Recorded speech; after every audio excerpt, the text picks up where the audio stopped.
mendengar dan mengalami kebenaran firman Tuhan. Kita berdoa, Bapa, kami bersyukur walaupun tempat kami berbeda-beda, tempat tinggal, tempat pelayanan, tempat pekerjaan, tapi kami disatukan dalam kuasa kerajaan-Mu. Biarlah kerajaan-Mu terjadi atas hidup kami, pelayanan kami, pekerjaan kami, tempat di mana kami hidup. Dalam nama Tuhan Yesus Kristus, haleluya, amin. Saudara, tema untuk minggu keempat ialah Becoming Vessels of Honor, menjadi bejana kehormatan dalam hubungan dengan panggilan untuk kudus, atau tema utamanya Pursuing Holiness, mengejar kekudusan. Ayat yang digunakan ialah 2 Timotius 2 ayat 20-21.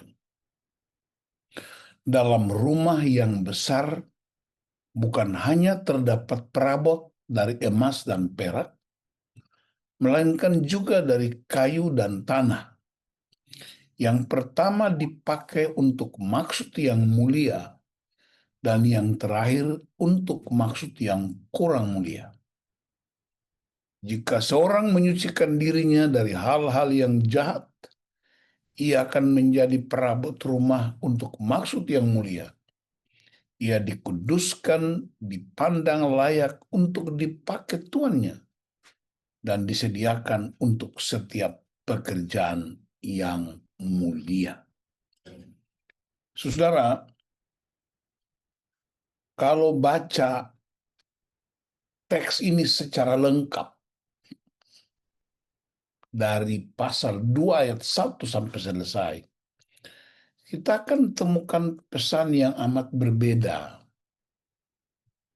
Karena teks ini selalu dihubungkan dengan jabatan dalam gereja, tingkat-tingkat atau level-level pelayanan.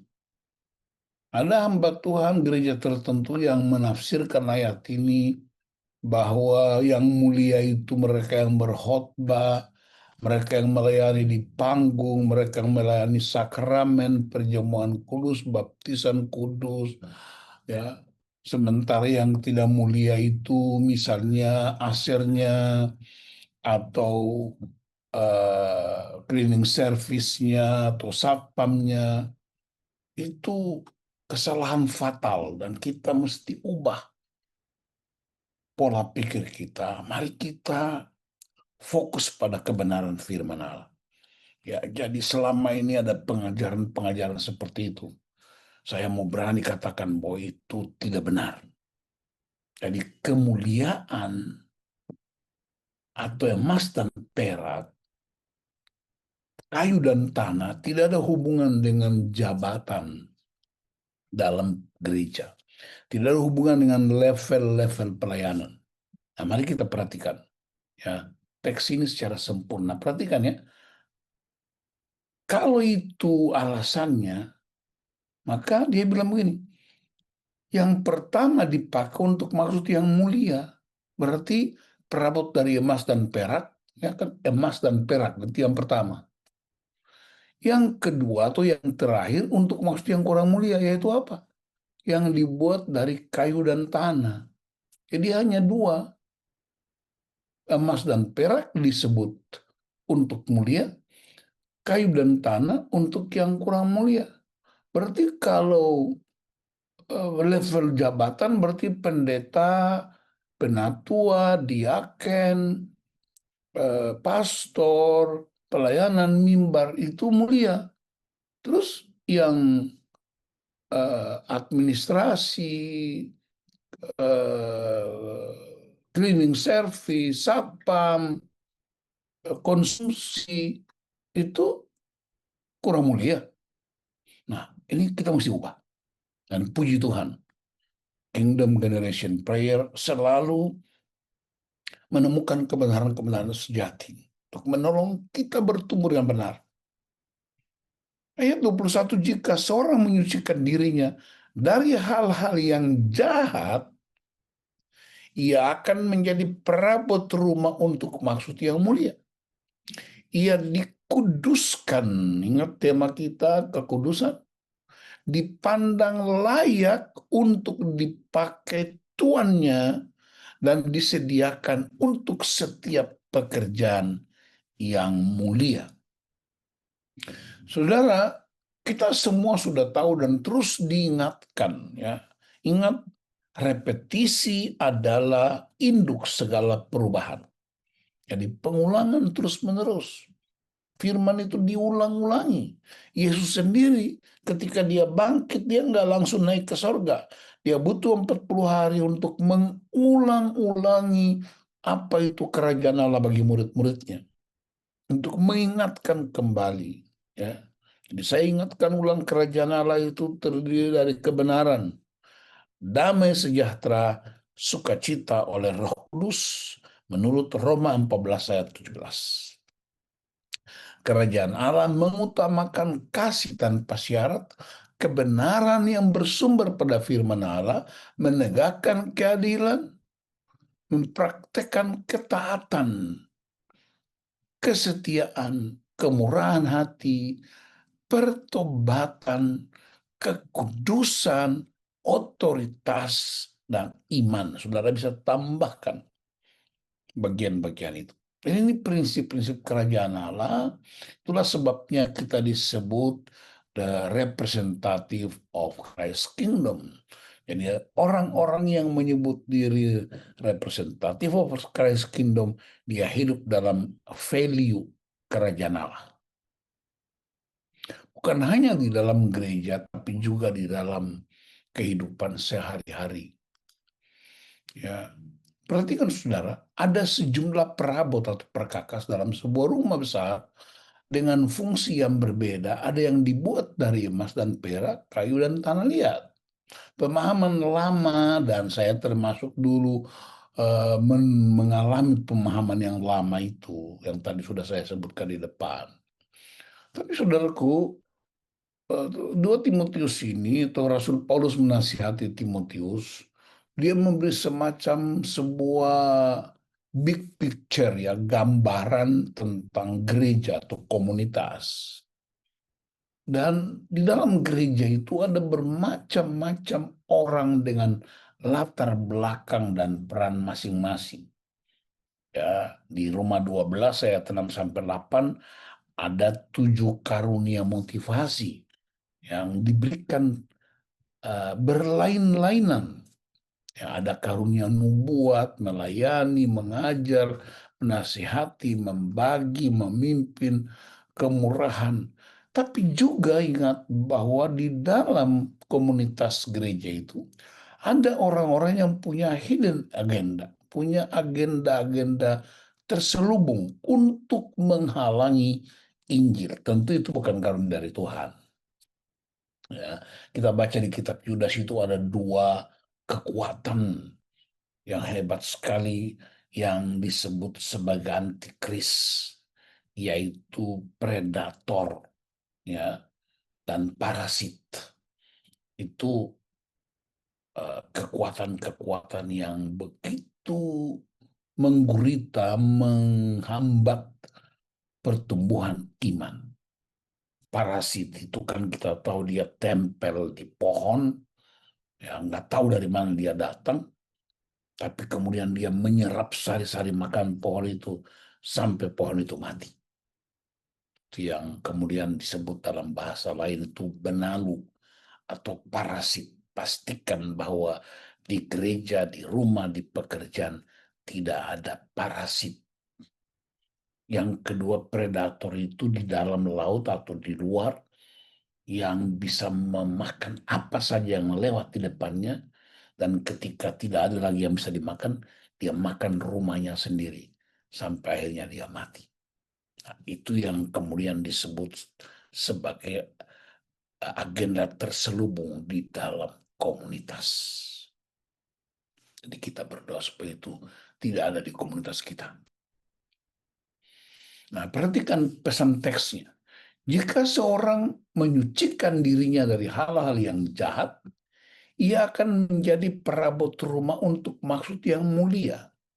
Ia dikuduskan, dipandang layak untuk dipakai tuannya, dan disediakan untuk setiap pekerjaan yang mulia.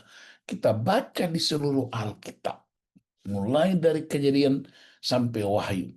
Kita temukan begitu banyak orang yang mengalami perubahan hidup yang begitu dahsyat dan luar biasa.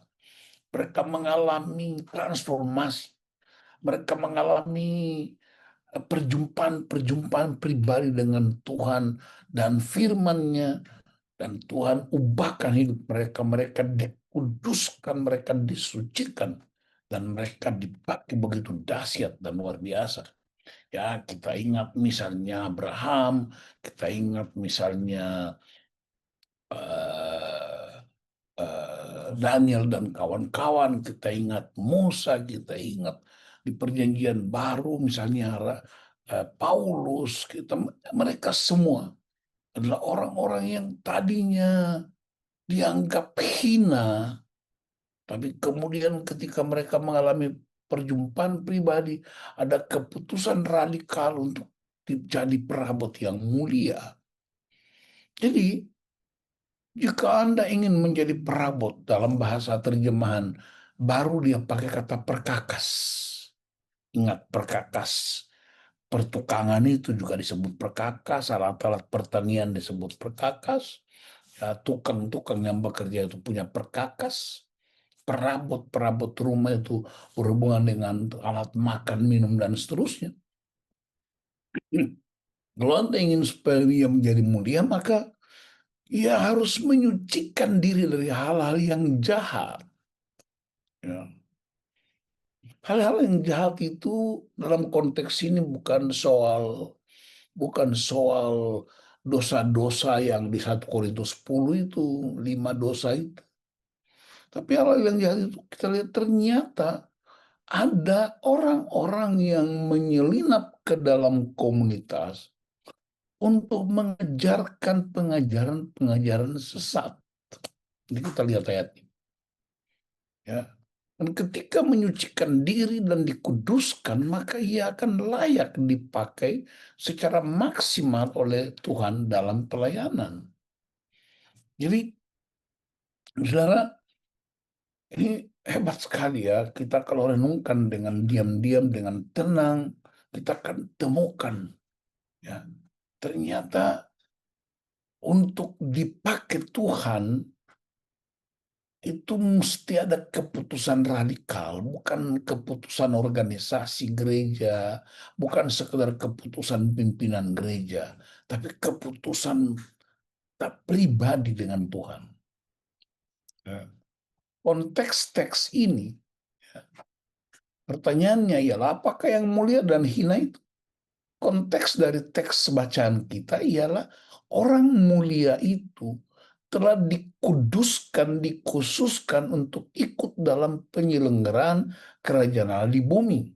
Dia berpikir, bertindak seperti Kristus, Christ likeness. Ya, pertumbuhan kita serupa dengan Kristus. Saya ingatkan kita ulang bahwa Yesus datang ke dunia bukan sekedar menebus kita, dia datang bukan sekedar menjadikan kita orang Kristen, bukan sekedar menjadikan kita jadi pendeta, penatua, diaken, bukan sekedar membuat kita melayani, tapi dia datang ke dunia terutama dan tujuan utama ialah mengembalikan kita kepada hakikat gambar dan rupa Allah, yaitu keserupaan dengan Kristus. Apanya yang serupa? Pola pikirnya, pola rasanya, pola tindaknya, pola komunikasinya, dan pola respons. Itu yang disebut sebagai kekudusan dalam penyelenggaraan kerajaan Allah di bumi. Yang kedua, yang hina justru ya bukan para cleaning service di gereja. Yang hina itu bukan seksi konsumsi, bandingkan dengan yang di mimbar. Tapi yang hina dalam teks kita ialah orang yang mengajarkan pengajaran sesat. Pengajaran sesat adalah kebenaran-kebenaran palsu yang mencoba melawan kebenaran ilahi.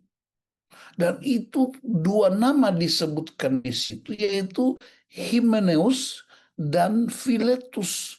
Ini mohon maaf ya, saya salah ketik, ini bukan Himenenus, tapi Himeneus dan Philetus. Nanti di pasal 1 ayat 20 ada nama Alexander. Jadi saya sarankan supaya kalau ada nama anak Anda nama Himeneus, Philetus, dan Alexander, coba diperbaiki namanya. Ganti aja dengan Martinus. Haleluya. Nus. Ya, karena di belakangnya itu us-us semua tuh. Himeneus, Philetus, itu orang-orang pengajar sesat. Jadi ternyata kita bisa tahu bahwa ternyata yang disebut orang mulia dan orang hina. Ya, bandingkan 1 Timotius 1 ayat 19 sampai 20, beberapa orang telah menolak hati nurani yang murni itu, dan karena itu kandaslah iman mereka. Di antaranya Himeneus dan Alexander. Ya udah betul ya, Himeneus dan Alexander, yang telah kuserahkan kepada iblis supaya jera mereka menghujat. Jadi ternyata pengajar sesat itu mesti diserahkan ke iblis. Itu radikal, itu nggak bisa kompromistis karena dia merusak adonan itu. Kalau di perjanjian lama itu ada rubah-rubah kecil yang mencoba untuk merusak tanaman atau biji-bijian, itu mesti dihancurkan, mesti disingkirkan.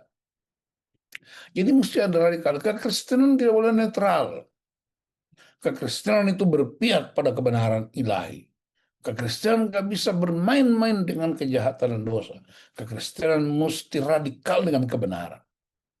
Kami sedang ada di Provinsi Papua. Papua itu ada 6 provinsi ya. Papua Induk yang sekarang di Jayapura, Papua Barat Daya itu di Sorong, Papua Barat itu di Manokwari, Papua Tengah itu di Nabire, Papua Pegunungan itu di Wamena, lalu satu lagi itu Papua Selatan itu di Merauke.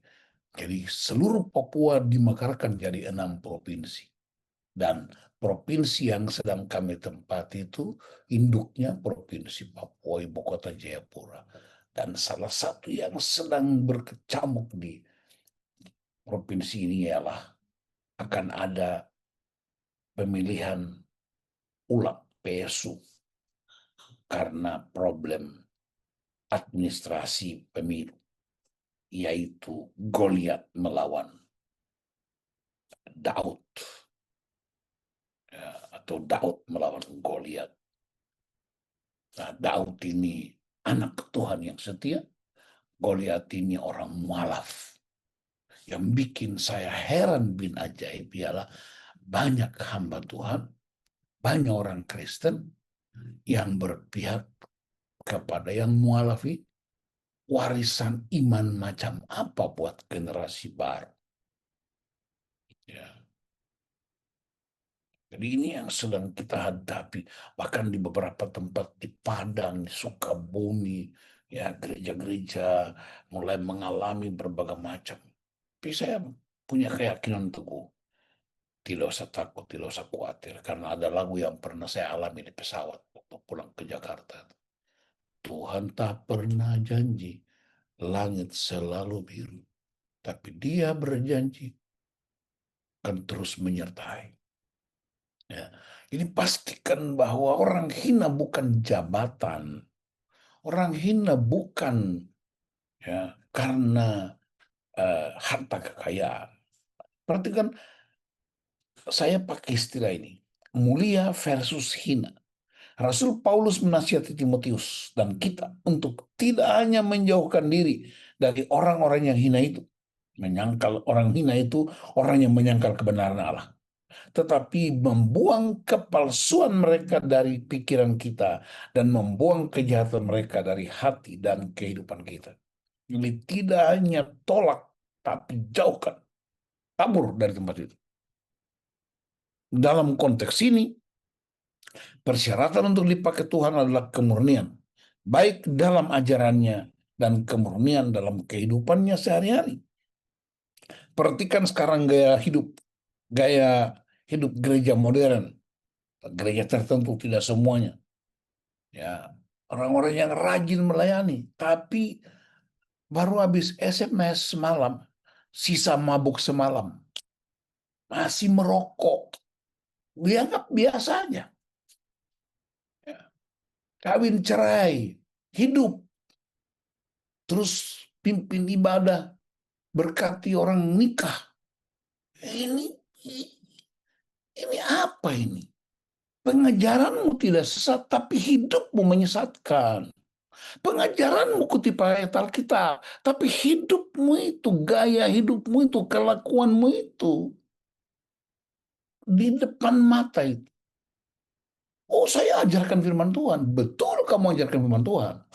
Dulu ada sewaktu saya jadi ketua sinode, mohon maaf ya, saya berhentikan seorang pendeta. Oh, keras tuh.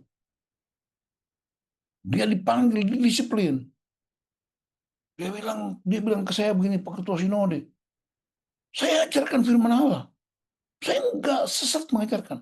Saya bilang, kamu benar ajarkan firman Tuhan.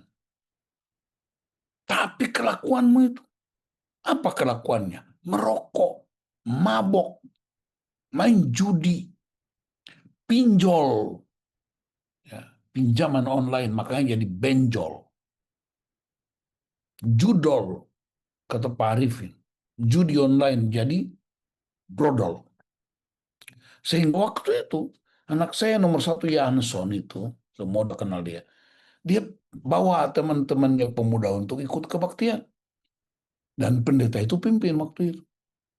Begitu habis ibadah, Yanson karena waktu itu nyetir mobil, dia bilang kita semua pulang ke rumah. Sampai di rumah dia marah-marah sama saya. Pak, Papi kan ketua sinode, kok biarkan pendeta itu melayani? Loh, kenapa kamu? Pak, dia habis khotbahin kami untuk jaga kesehatan, tapi setelah itu dia merokok sama majelis. Itu saudara bisa bayangkan. Jadi, pengajaranmu tidak sesat, tapi kelakuanmu, keteladaanmu salah sesat. Dan ini yang mesti, yang kemudian Paulus menyebutnya itu orang hina. Ingat, Allah itu kudus dan mulia. Itulah sebabnya dia menguduskan pilihannya untuk mengerjakan pekerjaan yang mulia. Kemuliaan dunia ialah, ya ini pendapat dunia ya, yang kita udah tahu. Kemuliaan dunia ialah jabatan. Yang mulia duta besar, yang mulia menteri, yang mulia presiden, yang mulia perdana menteri, kadang-kadang yang mulia Pak Pendeta. Itu bagi dunia. Orang mulia itu harta kekayaan yang banyak. Orang mulia itu mungkin dia pria gantengnya, dia wanita cantiknya. Itu menurut dunia.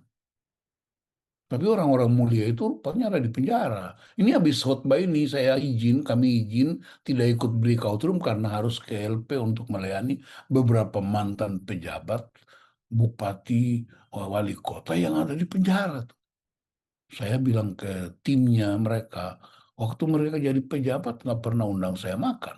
Udah di penjara baru undang saya pergi berdoa. Tapi itulah, kerajaan Allah mesti berpenetrasi ke berbagai bidang. Tetapi kemuliaan Allah ialah apa? Allah dan sifat serta karakternya. Dalam kurung baca firmannya itu kemuliaan Allah. Kehinaan ukuran dunia ialah tanpa jabatan. Tidak ganteng, tidak cantik, tidak punya apa-apa. Tapi kehinaan bagi Allah ialah mereka yang membutuhkan kerajaan Allah. Khotbah Yesus di bukit tentang kebahagiaan. Berbahagialah orang yang haus dan lapar. Berbahagialah orang yang miskin. Berbahagialah, berbahagialah, berbahagialah. Jadi kehinaan bagi dunia beda dengan kehinaan bagi Allah. Orang-orang yang hina bagi Allah. Justru Allah berpihak kepada mereka. Allah mengangkat mereka membebaskan mereka. Bahkan dalam Matius 25 ayat 34 sampai 40, Yesus mengidentikan diri dengan orang-orang yang hina itu. Ketika aku lapar, kau memberi aku makan. Ketika aku haus, kau memberi aku minum, dan seterusnya. Jadi saudara bisa bayangkan. Jadi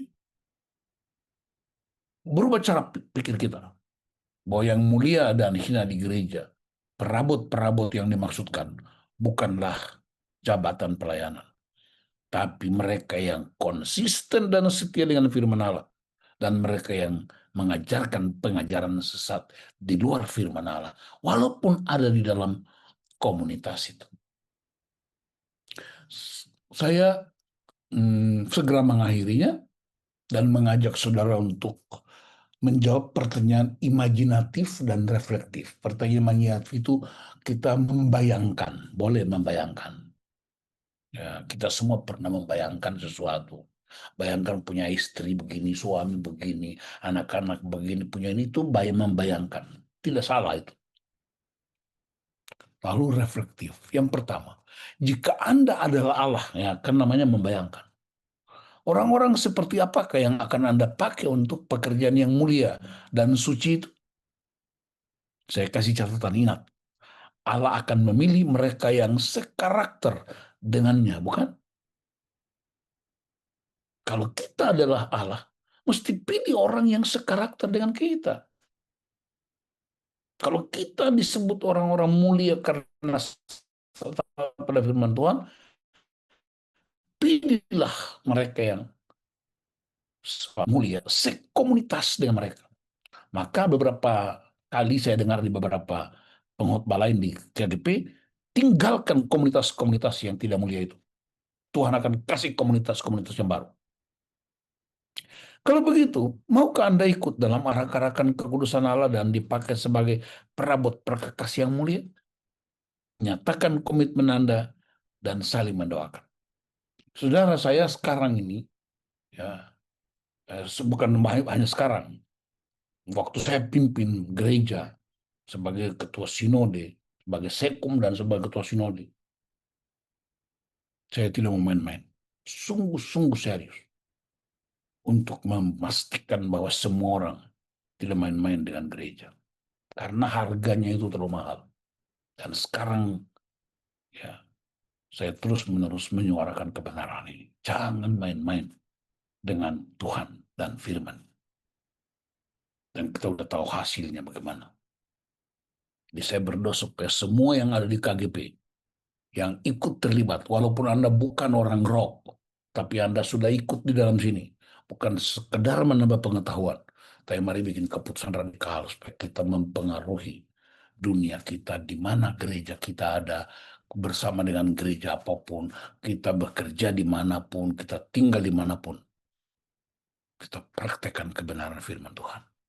Jadi orang-orang yang mulia, bukan karena jabatanmu, bukan karena hartamu, bukan karena asal usulmu.